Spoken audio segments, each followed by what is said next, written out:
Heidi-ho there, internet neighbor. Hi ho, Tim. I'm just testing my maracas.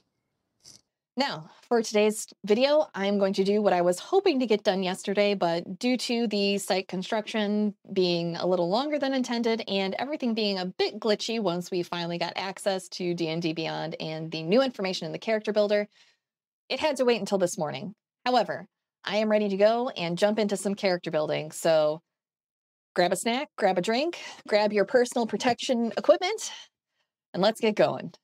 This bit was so dumb. I can't believe I wasted a sticker on this stupid helmet.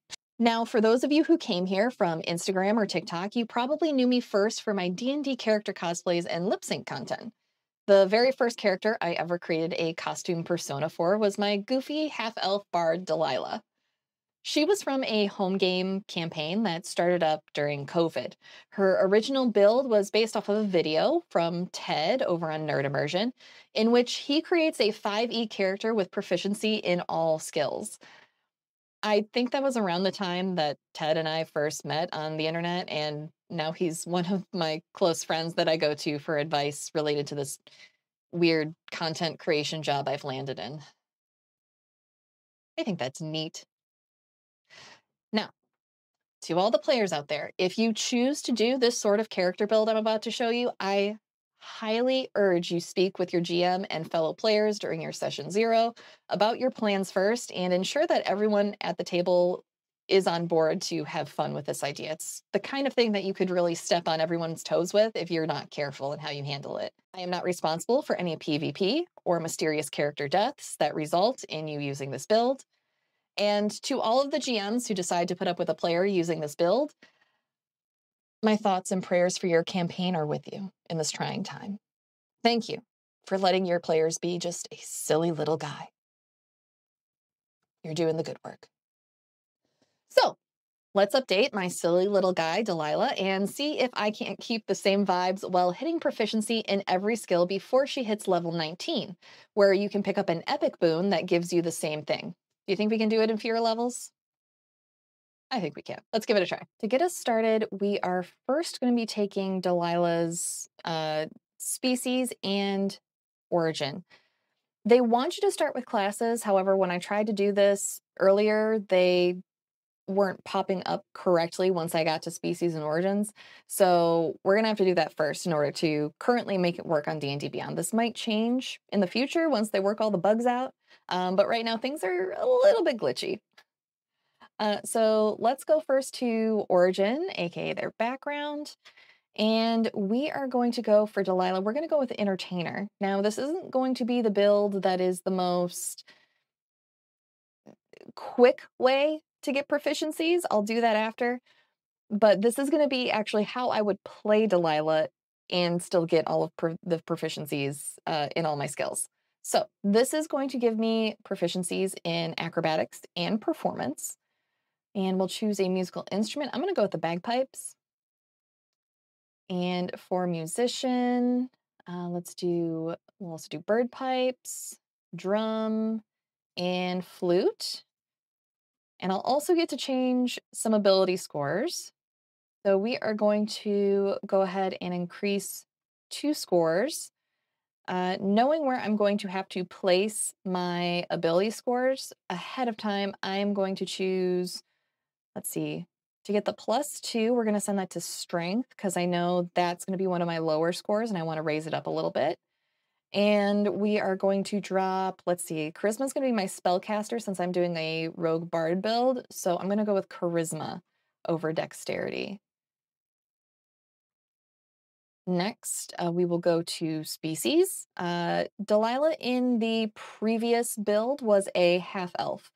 Now, half-elves are not in this book, so I can't use them. I'm sticking with just what I have to work with in here.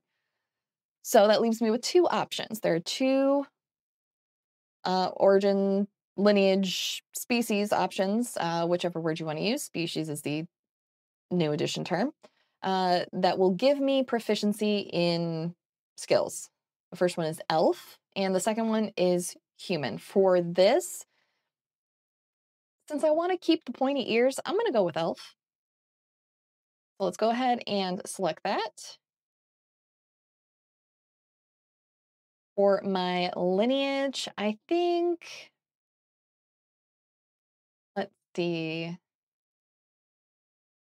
Looking at the options of things that I'll get, I think High Elf for Detect Magic and Misty Step are going to be the ones that will benefit this build the most. Let's go ahead and take a spell. Let's see, we want to use Charisma, because that's what we're also going to use later for Bard. And we will take, let's see.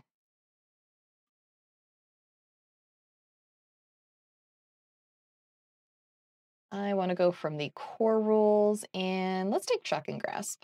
I think that'll be useful. We also get to choose a proficiency in Insight, Perception, or Survival. For this one, I'm going to choose Survival. So that gets us another proficiency. Now we're going to go back and we're going to choose our class levels. Starting out, we're going to start with Rogue. When you're multiclassing in the new edition of D&D, multiclassing works a bit differently. Each character's class comes with different things that they get right off the bat at level 1. In the case of rogues, they get to choose 4 proficiencies right away. That is the highest of all of the classes that you get to choose from. So I want to go with them first. Now, when I go into multiclass to another class, if they have a skill proficiency that comes with the class, I only get to choose one of the listed proficiencies, despite in the table it's saying that they may get more than one. It's a balance feature. No, it's okay. It's a little silly, but I think they're trying to prevent people from doing exactly what I'm doing here. So let's go ahead and add the class. And we are actually going to need to take 8 levels in Rogue in order to get everything with this particular build anyways. You'll see in the next build why it's a little different. So starting off with those level 1 character skill proficiencies, I am going to take Investigation, Stealth, see, Deception, and Intimidation. I feel like Intimidation is a very roguish skill to have. I also get to choose my expertise. So let's go with Stealth. And, I'm kind of torn here between Thieves' Tools and Investigation. I think for this, I'm going to go with Investigation. Nothing feels worse than failing an investigation roll and missing something really cool you wish you could have gotten. Up next, you get to pick up various languages, and Thieves' Cant can be a part of different languages that you choose. So for this, let's go with Thieves' Cant in... Let's go with Elvish. She's an elf. Let's go with that. Weapons Mastery. Now, previously, she primarily used short swords, but I want to go with a throwing build for this one in particular, so I'm going to choose Dagger, and let's also choose Hand Axe.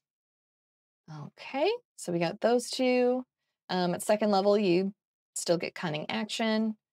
At third, I get to pick my subclass. Now, for the flavor of this build, I'm going to go with Arcane Trickster. She's a prankster. She likes to cause a little trouble every now and then. It spices up life a little bit. It works for her. That's also going to give me steady aim as well as a spell casting ability. And it's going to allow me to cast Mage Hand as a bonus action, which could come in handy in certain situations. Next, we get another ability score improvement at level 4. Here, I am going to take Insight. Oh, wait. First, I have to choose Skilled. There we go. That will give me 3 more, and I'm going to choose Insight right here. I could also be picking tools if you want to be proficient in a lot of tools, but we're just going for skills in this build. Maybe I'll do another build that is as many tools as you can possibly get. That might be fun to figure out. Next, we are going to choose, let's see, History. Oops, not Horn. You want History. And we are going to take Religion. Where is it? There it is. At 5th level, I'll get my my Cunning Strike. and uncanny dodge. Level 6, we get to choose more skill expertise. Let's see, here I am going to take, let's take survival and also take acrobatics. 7th level, I get evasion and reliable talent. This one is kind of important for the next build I'm going to show you as well, but reliable talent, if you roll any roll of 9 or lower, you get to treat as a 10. So when you have proficiency and you get to treat any low roll as a 10, that's just shoving our chances of success even more towards a positive. At level 8, we are going to take one more feat instead of skilled. This time we are going to take observant. This is going to allow us to increase intelligence or wisdom. I'm going to go with intelligence because Delilah is a very intelligent character, but she is not a very wise character. So wisdom will be my dump stat. And we are going to take proficiency again. And in this one, we will choose perception. Now, Delilah is a bard, and she presents herself mostly in campaigns as a bard. So we are going to go ahead and add our bardic levels next.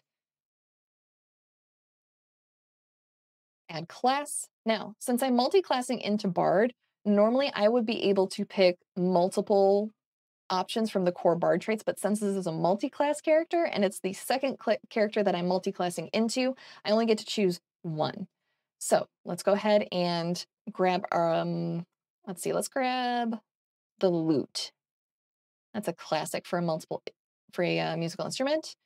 Next, we are going to choose persuasion. There it is, because we already have performance. That came from our origin. I'll get bardic inspiration and spell casting. From here, we're going to jump right into level 4. Again, bards get to choose expertise. So let's take expertise in, let's do insight. And you know what? At this point, performance probably makes sense. Jack of all trades. You can add half your proficiency bonus rounded down to any ability check you make that uses skill proficiency you lack and doesn't otherwise use your proficiency bonus. So again, if we didn't already have it, this would have helped us out. Picking a subclass. There is only one subclass that is going to give you a significant bump in the number of skill proficiencies you can choose. That's going to be College of Lore Bard. It's going to let us choose 3 skills, and we are going to choose, we are going to choose animal handling, nature, and arcana. That's going to leave us with getting cutting words at 3rd level. And for our final level, we are going to go again with that skilled feat, because you can take it multiple times, which is really helpful. We are going to go to take athletics and medicine. And let's see, which one are we missing? So you already have acrobatics from entertainer. These are tools.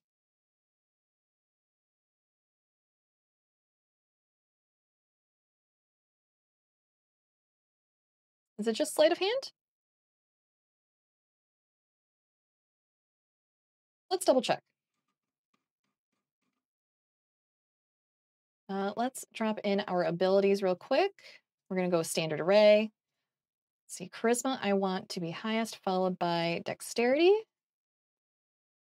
We'll make, actually, you know, dexterity is getting a bump, so we'll make constitution our second highest, followed by strength, intelligence, and wisdom is going to be our dumper.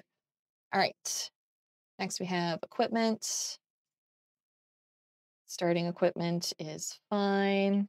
We'll take this, add. All right, let's look at the sheet at what we are missing. Oh, we are missing sleight of hand. So let's go ahead and add that. Manage, character levels,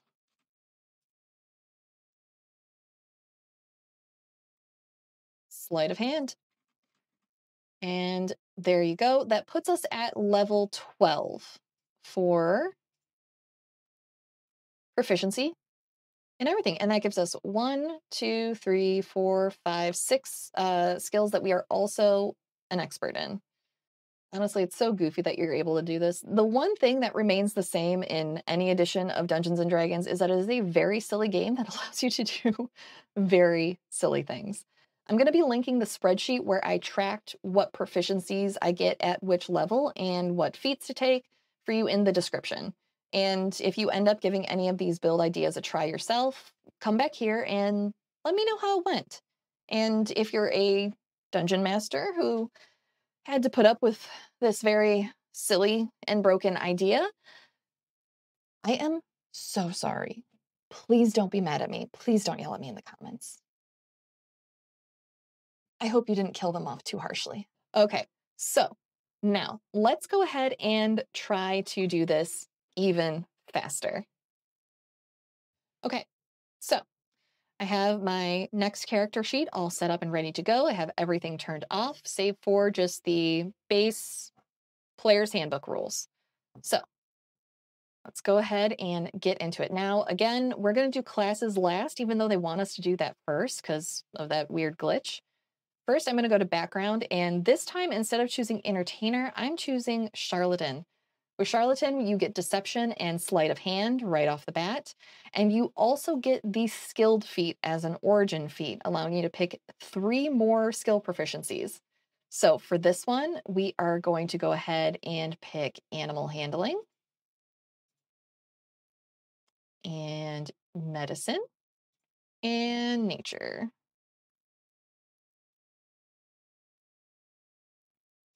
There we go.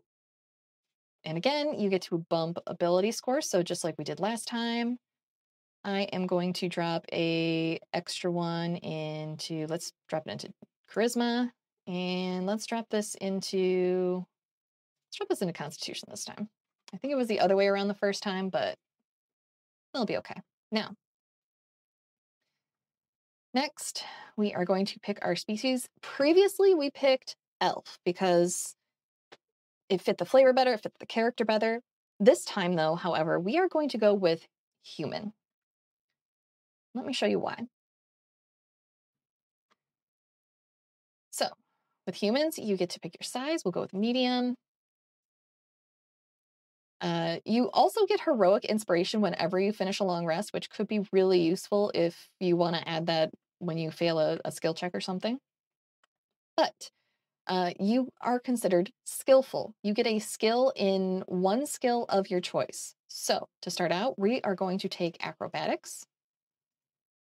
You are also versatile, so you get to choose an origin feat. And since you can choose skilled multiple times without cap, we are going to choose that again. Here we are going to take survival. Let's see, we will take insight. I scrolled past it. There we go. And we will take, let's see, let's go with history. There we go. So right off the bat, we already have quite a few of the proficiencies nailed down.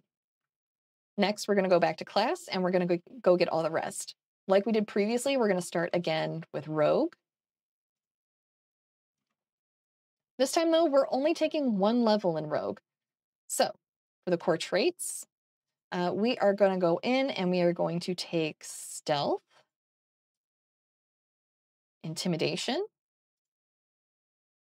athletics, and investigation. There we go. We get expertise. I think, let's see, I think stealth.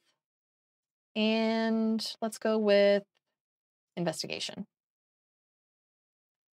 Got our sneak attack here, level 1, thieves can't. Let's go ahead and we'll take halfling this time. Weapons mastery, again, I'm going to go for a distance build. So we'll take dagger and we will take hand axe. And that is our levels in rogue. Now, everything else to get our proficiencies, we're going to dump into bard. So let's add another class and go to bard. And we are going to be taking 4 levels in bard. So we get to choose a skill starting at level 1. Let's get our musical instrument, bagpipes, let's go. And for our first skill, we are going to go ahead and take performance. Get our bark inspiration, spellcasting, expertise. I'm going to put that on performance. And let's put it on, let's take insight. Again, we get jack of all trades. Not that we're going to need it. For our bard subclass, again, we are going with lore bard. For our bonus proficiencies, we will choose arcana, religion, and persuasion. Cutting words, we get that at level 3. Ability score improvement, once again, we are going to choose another feat. This time we don't need to take a skill feat that, or the skilled feat specifically. This time, instead, we are going to take observant because at this point, we should only have 1 skill left to choose. So observant is kind of a cool skill. You get to increase your intelligence or wisdom score, and you also get to choose 1 skill, insight, investigation, or perception. Additionally, you can use the search action as a bonus action on your turn. So with some of these feats, they're making the action economy a little more flexible by giving you actions that suddenly become bonus actions. It's actually kind of great. Next, let's see. She is wise. She is intelligent. She is not wise. So let's go with intelligence. And our final proficiency, let's see here. It's going to be perception. So that is 5 levels. Let's see, this is wanting us to add a language. Let's just go real quick. Draconic and Dwarvish. Species is good. Abilities. Let's go ahead. We'll go standard array again. Since we're mostly bard, charisma is spellcasting modifier. Dex. We'll make that 13 again. And we'll do 12, 10, 8. Equipment. Just going to add the default. That's fine. Everything's added. All right. And so we should have proficiency in everything. And we did it all by level 5.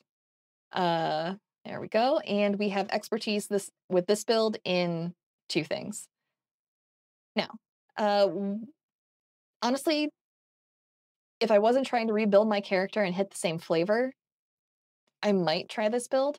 If you want to choose more levels, what I would suggest, let's go back to manage levels, is once you get all of your levels in Bard, I would suggest dumping everything else into Rogue. So Arcane Trickster will get you more magic and Mage Hand as a bonus action. Assassin and Thief are going to be really useful. Assassin's going to be probably one of the most useful in combat. Thief is going to give you a climbing speed and a jump distance based off of your dexterity. So if you want to be the person that is infiltrating and going and finding information for the party, that is going to be the subclass that you want to go with for Rogue. But the one that I would personally recommend, and the one that I am very keen to try, is going to be Soul Knife. It's going to get you steady aim, so I can do my ranged attacks.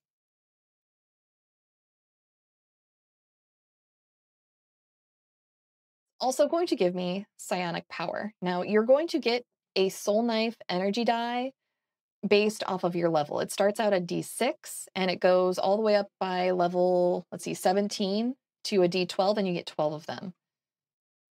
The important part for this build that you would need to know is the psi bolstered knack. Listen to this. If you fail an ability check using a skill or tool with which you have proficiency, you can roll one psionic energy die, add the number rolled to the check, potentially turning failure into success. This die is expended only if the roll then succeeds. So, let's see, we get these at 3rd level. Let's just bump this down to 3rd level. Let's say this is as far as you go. You get this. 3rd level, you get 4 of those die. You are only expending the die if the roll was a success for you. When you go and look at the sheet and you see your bonuses at this level of what you could potentially be, y'all, it's going to be really hard for you to fail rolls. If you additionally get to add a D, you are going to have to roll so low on some of these. I mean, look at performance. That's a +9. Investigation is a +7. Come on. That might be a fairly broken build, depending on how high you get some of these scores, with, you know, tweaking and finagling as you level up even further. If you enjoyed this video, give it a like and let me know in the comments. If you hated this exercise and game mechanics tomfoolery, well, hit the dislike button and tell me why in the comment section. Go ahead and yell at me. I'm interested to hear everyone's thoughts on speedrunning skill proficiencies, and thank you everyone for joining me today in this exercise on how to be a silly little guy in 2024 Dungeons and Dragons. I appreciate you all just for being here. Happy character building, and I'll see you in the next one. Bye, everybody.